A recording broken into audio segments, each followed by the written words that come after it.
Ben voilà, les animations continuent.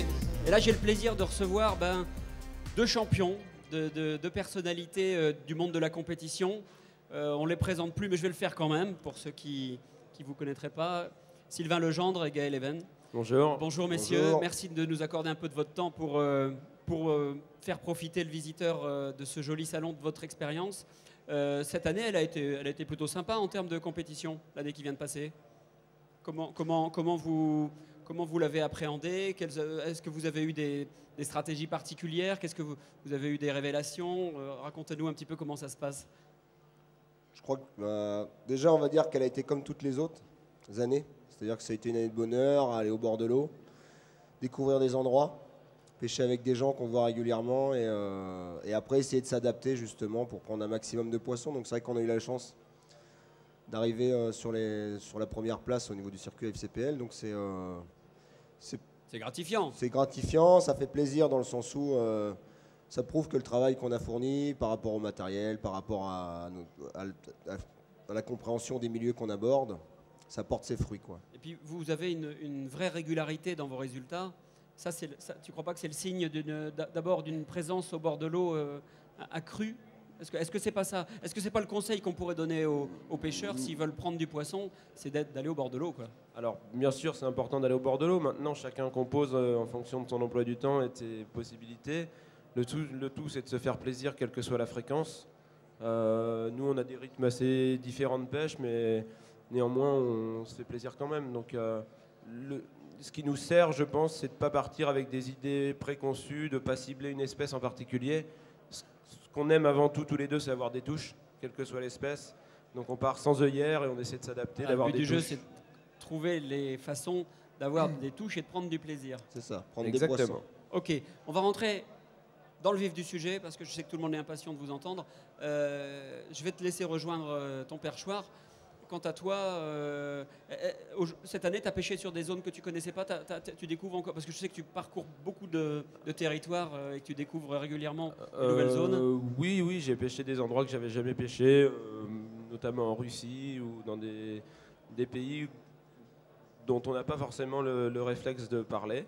Alors c'est intéressant, on est confronté à des situations différentes. Ça fait aussi partie de ce qui permet de progresser. Et puis, c'était sur des carnassiers qu'on a chez nous, des brochets, des sangles. Et alors, leur comportement identique, différent?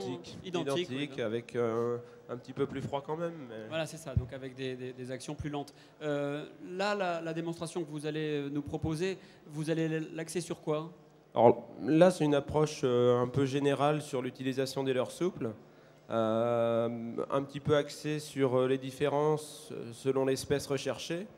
Alors pas forcément en fonction de l'endroit parce que on pêche tous des endroits différents, mais plutôt en fonction des grands traits qui ressortent au travers de la technique du leurre souple en linéaire, ce qui est le plus pratiqué, ce qu'on peut faire du bord, ce qu'on peut faire en bateau, ce qu'on peut faire en flotte tube.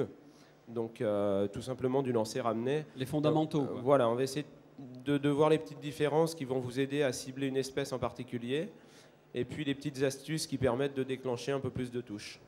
Ok, Gaël, dès que tu es prêt, tu nous le dis et on y va. Je suis fin prêt. Il est fin prêt. Je vais t'inviter à aller sur le podium, comme ça tu seras face au poisson. Au poisson et tu vas nous commenter en direct. Je vous rappelle qu'on est en direct sur Fishing TV. Les connexions sont nombreuses. Et vous pourrez retrouver dans quelques jours tous les sujets en ligne. Et tout ce que vous avez pu rater, vous aurez l'occasion de le voir ou de le revoir. Alors là, Gaël va vous présenter un leurre qui est vraiment passe-partout, qui s'appelle le Pulse Shad, c'est ça? Je suis un peu loin, je le vois mal. Là, c'est un Pulse, ouais. Ok. Alors ça, c'est un leurre 4x4 qui va permettre de prendre un petit peu toutes les espèces. Il a une taille intermédiaire qui correspond bien pour tous les poissons, voilà. T'es pas obligé de ferrer, il est pas maillé. Voilà, alors là, c'est un leurre vraiment polyvalent qui s'adresse aussi bien aux perches, aux cendres, aux brochets. Tu veux en dire un peu plus, peut-être? Donc c'est vrai que l'intérêt du Pulse, c'est un leurre qui va pouvoir nager très très lentement. Là on voit la descente, vous voyez. Et en fait, c'est sa particularité. C'est un leurre qui a à peu près la taille de l'ensemble des poissons fourrage qu'on peut retrouver. Et on va pouvoir pêcher très très lentement avec un leurre qui vibre fort, même au ralenti. C'est un leurre qui marche très très bien en vertical. Vous voyez, dès que vous allez dès que vous allez le laisser bouger, vu que la queue elle est segmentée, il va y avoir des mouvements qui vont vous permettre d'avoir des touches. Donc l'avantage du Pulse 108, c'est que vous allez faire perche, brochet, centre, sans distinction, au moins déclencher les touches, et après pouvoir justement dériver sur des leurres un peu plus appropriées, sur la taille, sur la couleur, par rapport à l'espèce que vous avez trouvée. C'est un bon leurre pour débuter une pêche quand on ne sait pas ce qui va mordre et qu'on ne connaît pas trop la population de l'endroit. C'est un leurre qu'on utilise souvent pour dégrossir un peu le terrain. Donc vous voyez, il y a les deux animations de base. Il y en a qui marchent très très bien sur le brochet, sur le centre. Ça va être du linéaire standard, un petit peu comme si on pêchait avec un crankbait, c'est-à-dire que je vais lancer et je vais ramener de manière continue. Donc là, en théorie, je devrais ferrer par moment, mais le but du jeu, c'est de le ramener de manière vraiment continue, vous voyez, pour que la pulsation soit forte et régulière. Et ça, vous allez passer au-dessus des herbiers, vous allez pêcher pas très loin des accros pour déclencher les touches. Et après, la deuxième, ça va être une animation qui va être entre le manier et le crankbait, justement. C'est-à-dire qu'on va le ramener au moulinet quand même, pour avoir un bon angle de ferrage. Mais par contre, quand il y aura des cassures, quand il y aura des accros ou quand je pense qu'il y a un poisson, je vais le laisser redescendre et je vais donner des petits à-coups dans la redescente. Et c'est ce qui déclenchera les touches aussi certains jours. Alors cette action un petit peu entrecoupée de pauses est aussi un bon moyen, quand on ne connaît pas un endroit, de se faire une bonne idée de la configuration du fond, du type d'obstacle, par l'intermédiaire de la canne et des contacts avec le fond à intervalles réguliers. On va voir, donc justement, on va se projeter et imaginer un petit peu le profil du fond.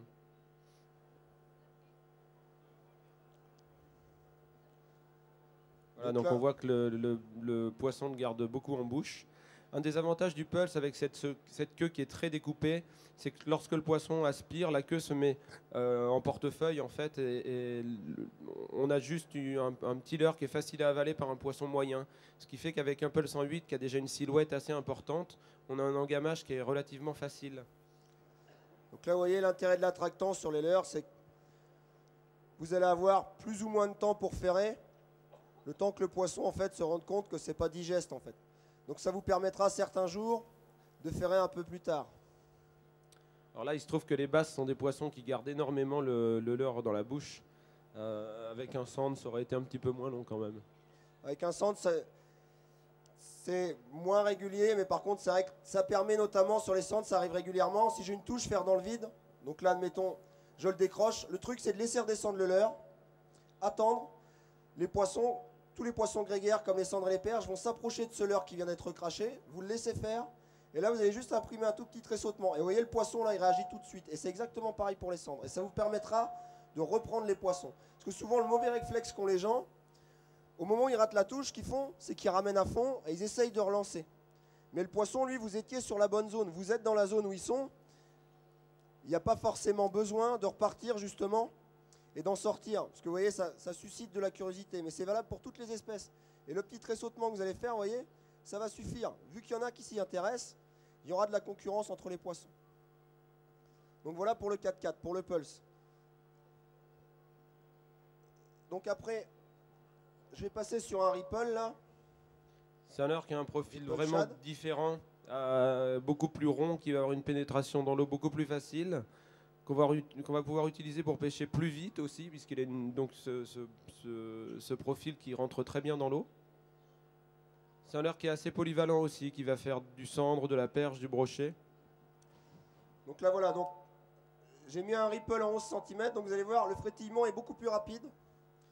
Et par contre, ça va tirer moins dans la canne. Ce sera intéressant, notamment quand il y a des ablettes ou des choses de ce genre-là, pour déclencher les touches, pour pouvoir pêcher vite. Vous voyez, il va remonter beaucoup moins, il ne tire pas dans la canne. Et par contre, ça nage vite, vite, vite. Donc l'intérêt, c'est que si vous pêchez avec du courant, si vous pêchez là où il y a des arbres, par exemple, vous pouvez le monter avec un hameçon texan, il est beaucoup moins épais que le Pulse. Donc là, on reprend la même, sauf que ce leurre-là peut aller plus vite avant de saturer, vu que la caudale est plus petite. Donc il y a des journées où ça marche très très bien sur les brochets ou les perches. Vous voyez, un linéaire un peu rapide, et les poissons, en fait, ils vont avoir moins le temps d'analyser. Donc, ils vont monter plus facilement. Ça, c'est valable notamment pour toutes les pêches d'été. Et après, une des forces du Ripple, c'est que c'est vraiment, pour le centre, c'est vraiment un leurre qui a le bon gabarit, en 11 là, pour déclencher des touches, des poissons d'un peu toutes les tailles. Et donc, ça va vous permettre vraiment de trouver la zone où il y a les poissons. Après, je vous dis, après on va chercher différentes formes, différentes tailles, différentes couleurs pour affiner. Mais déjà, c'est toujours le plus difficile, c'est de localiser les poissons en activité. C'est un leurre qui a aussi l'avantage d'avoir un corps strié qui va créer beaucoup de turbulences autour de cette forme et qui va avoir une surface de dispersion des attractants qui va être maximale. Donc là, on les voit bien, les stries, vous voyez en dessous là. Donc c'est vraiment le gros intérêt. Ça marche, c'est un leurre aussi qu'on utilise beaucoup à la mer, le ripple. Donc Pulse et ripple, il y en a un qui est fait pour pêcher vite, un lentement. Donc après, on va passer sur un qui est un peu plus gros et qui est fait pour être amené à une vitesse intermédiaire, on va dire, par rapport aux deux autres. Alors là, c'est le split belly. C'est un leurre qui est fait avec le même matériau, les mêmes attractants, avec une forme différente. Un corps fendu dessous qui va permettre au leurre de s'écraser très facilement quand le carnassier va le prendre en gueule. Donc vous voyez, là, il est ouvert. Dedans, là. Ça fait qu'au moment où le poisson va appuyer, il y a très peu de matière. Donc la pointe de l'hameçon va bien se dégager. Donc, vous avez vu, au travers de ces trois leurres, on joue beaucoup avec la découpe du leurre, mais aussi la tonicité du matériau, la dureté, tout simplement, et la forme. Donc là, l'intérêt, c'est que je vais avoir un leurre qui va avoir une vibration puissante et ample. Donc, le gros intérêt, c'est que pour les brochets, par exemple, c'est vraiment un leurre qu'on met en général en priorité. C'est pas trop gros, c'est pas trop petit. Ça permet de pêcher avec aussi bien 10 grammes que 7 grammes que 25 grammes si jamais on pêche un peu plus vite, un peu plus profond. C'est un très bon leurre à brocher, effectivement. Et c'est un leurre aussi qui permet de prendre les cendres, notamment quand ils sont dans pas d'eau, dans de l'eau trouble. Avec ce battement régulier et puissant, ils vont bien le percevoir au niveau de la ligne latérale et on prendra des très belles touches. C'est un leurre qui marche très bien aussi en vertical. Faut pas hésiter. Je vous dis, là on le voit bien, le battement bien lent, bien régulier. Et ça, notamment pour les beaux poissons, c'est souvent le synonyme de belles touches et de beaux poissons. Ça vous permet de pêcher vraiment un peu partout. Gaël vous a montré une action typique de la pêche du brochet avec une récupération au-dessus du fond et assez horizontale finalement. C'est-à-dire sans faire trop de relâchés qui retombent vers le fond, on a une récupération horizontale qui va passer au-dessus des obstacles. Il ne veut pas le lâcher celui-là. Non. Donc après pour les cendres, vous allez alterner un peu plus. Le tout c'est vraiment d'apprendre à le faire au moulinet. Alors ça va pas être simple non plus. Donc avec les cendres, vous allez vraiment vous servir du moulinet. C'est vraiment, il faut oublier une partie de ce que vous faites avec les cannes là, à gigoter les leurres comme ça, dans le sens où vous pouvez très bien le faire avec votre moulinet. Et par contre, en gardant votre canne avec un angle qui va vous permettre d'assurer vos ferrages à chaque fois. C'est-à-dire que là, si je veux que mon leurre décolle sèchement du fond, je vais juste mettre 2 ou 3 tours rapides. Et plus je les mettrai rapidement, plus il va décoller vite. Et donc on pourra l'animer comme ça. La seule chose que vous allez faire, c'est agrémenter cette récupération au moulinet de différentes vitesses. Et après, vous allez pouvoir y incorporer 2 ou 3 tressautements. Mais sans pour ça, emmener votre canne ici. Ça, c'est souvent le problème des débutants. C'est on monte la canne ici, au moment de ferrer, on se retrouve comme ça et ça finit mal. Le but étant d'avoir une bonne tension dans la canne, enfin dans la ligne, et d'avoir une bannière qui soit pas trop détendue, pas trop tendue, de manière à permettre un bon engamage du leurre, mais aussi un ferrage efficace. Donc là, on va jouer avec le grammage de la tête plombée et la position de la canne pour obtenir la tension dans la bannière. C'est ce qui est le plus important si vous êtes pêcheur de truite, au toc ou dans beaucoup d'autres pêches. C'est le point un petit peu commun à tout ça, d'avoir une tension adéquate dans la ligne pour optimiser ses chances d'avoir des ferrages réussis. Alors, puisqu'on parle de vibration, voilà, c'est un leurre, c'est un swimmy. Donc là encore, on est sur une autre forme et surtout sur un autre matériau, le Gulp Live, là, qui est un produit très tonique. Donc là, on va avoir des vibrations très fortes. Ce qui est très intéressant, alors notamment sur les brochets, mais aussi sur les cendres, lorsque l'eau est un peu trouble et qu'on veut un leurre qui se repère facilement. Donc on a l'impression d'avoir un crank ou un lipless dans la canne.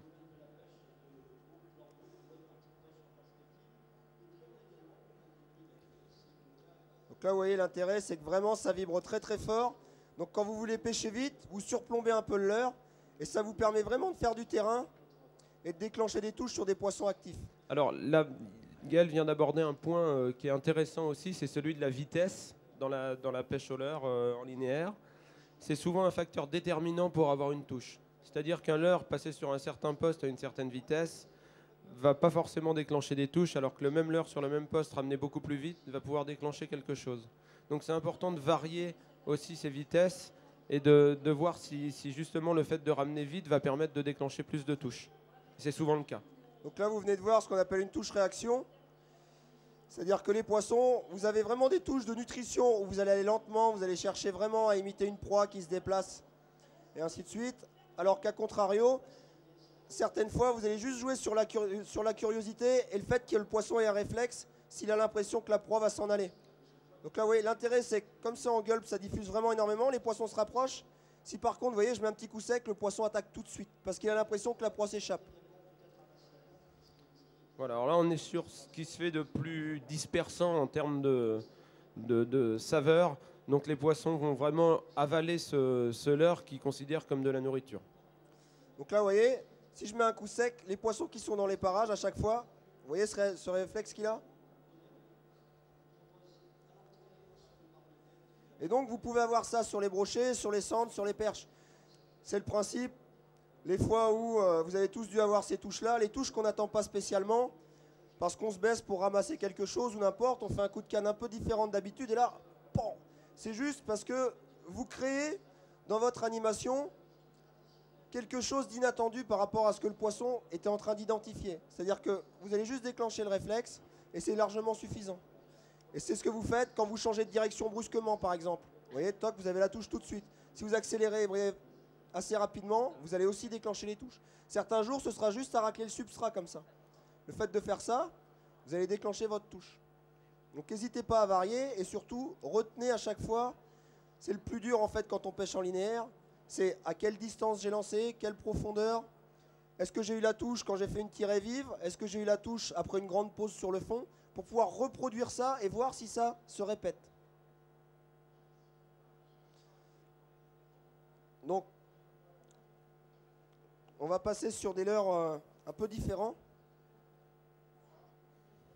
Donc là, on vient de voir uniquement des leurres avec des appendices caudales, c'est-à-dire des queues assez amples, assez rondes, qui vont brasser beaucoup d'eau.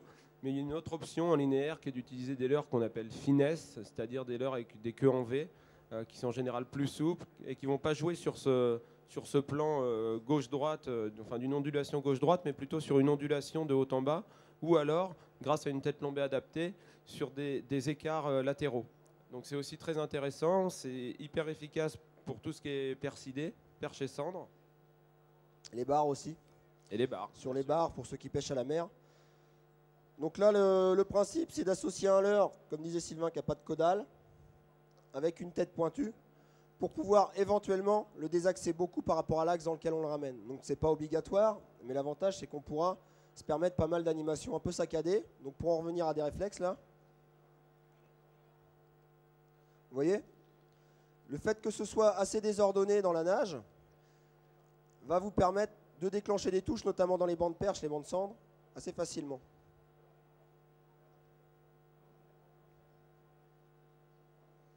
Ça fait partie des leurres qu'on peut utiliser un petit peu en vertical, un peu comme des leurres à dandiner. C'est-à-dire que, vous voyez, on va le tenir, je mets juste un ou deux coups secs et je le laisse retomber à sa place. Et c'est à ce moment-là que les poissons vont taper. Le moment où le leurre va venir se reposer, après avoir eu une nage complètement désordonnée, ça va déclencher la touche. Donc là, on est sur quelque chose de très naturel, avec des vibrations très très fines. C'est aussi une des pistes à exploiter lorsqu'on est en phase de recherche. C'est d'essayer de voir si le fait d'avoir des vibrations très fortes déclenche, ou si alors on aura plus de touches sur des ondulations très fines, ce qui est le cas avec les finesses. Donc là, vous voyez, le premier passage, c'était un peu violent, l'animation, comme là, en l'occurrence.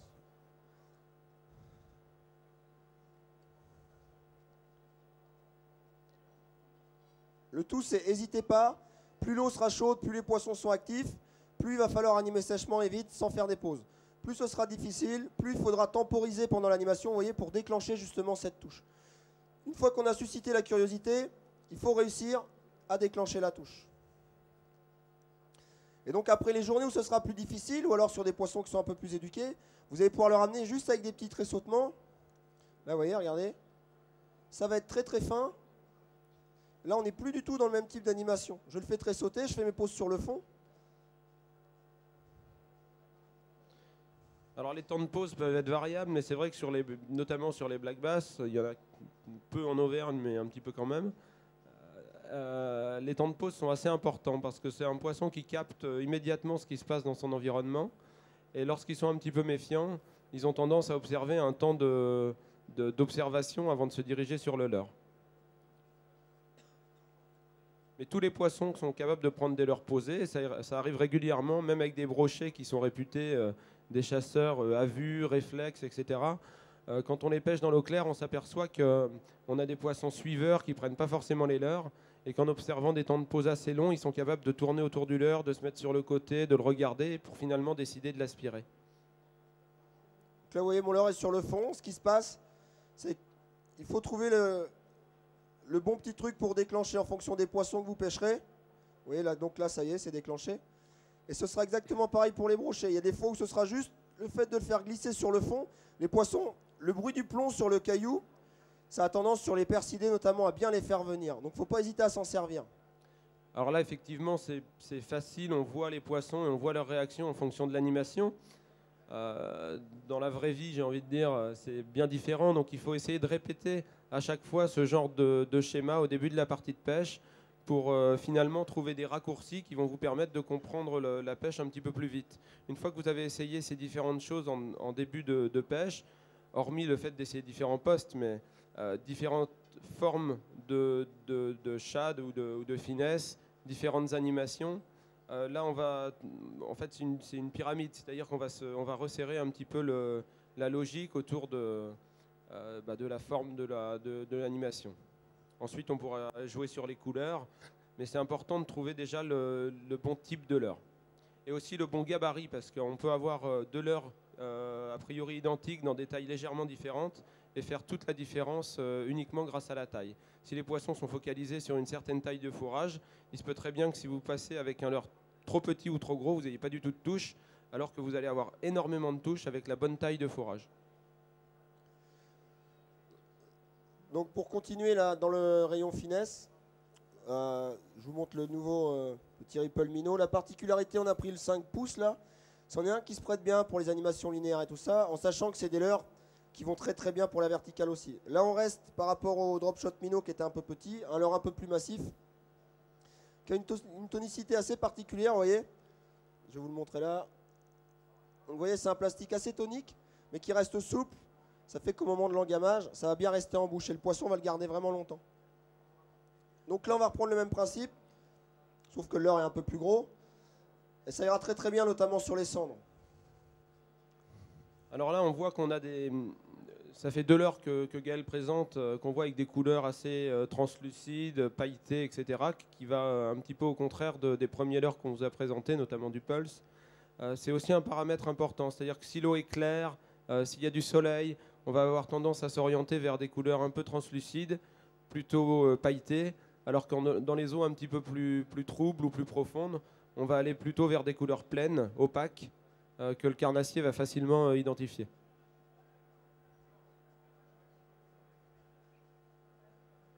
Il a du succès celui-là. Celui-là, l'avantage c'est qu'il n'avait pas été dans le bassin comme tous les autres là. Donc il est tout neuf, il y a encore bien beaucoup d'attractants dedans là. Et c'est vrai que comme il est très souple, les poissons vont s'en méfier beaucoup moins vite qu'un leurre très très rigide. Voilà, et puis on a une couleur qui est très naturelle et qui est très appréciée des basses en général. Toutes les couleurs verdâtres, un petit peu translucides. Voilà, on a même des poissons qui n'avaient pas trop bougé jusqu'à présent, qui s'y intéressent. Donc après, on peut reprendre le même type d'animation. Là, il commence à me le voler en fait. Comme on a coupé les pointes de l'hameçon, ça glisse beaucoup plus facilement. Donc là, vous voyez, un peu sec.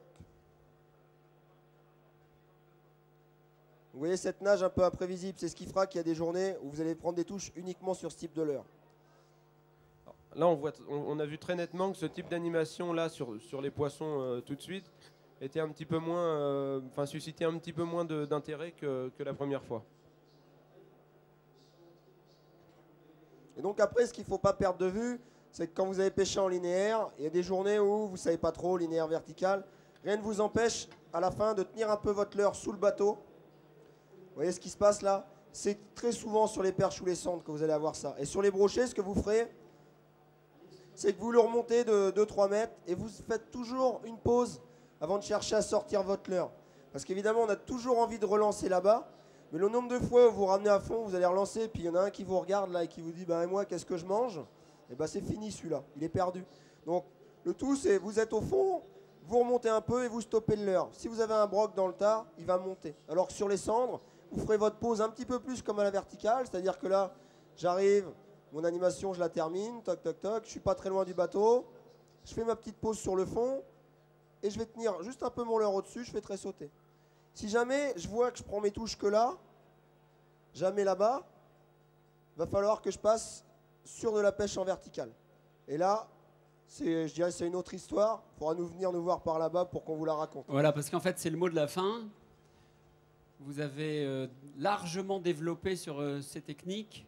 Si vous voulez en savoir plus, comme le disait Gaël, il faut aller rejoindre ces messieurs sur le stand Berkeley. Deux champions, Sylvain Legendre et Gaël Even, qui chaque année nous prouvent que la pêche, c'est une histoire d'expérience et puis de passion. Ils en parlent très bien. Merci messieurs. Ne bougez pas. On va avoir maintenant la visite de Gunky avec des leurres aussi. Une nouveauté 2012 juste après. Merci à tous d'avoir suivi cette présentation. Et puis le but,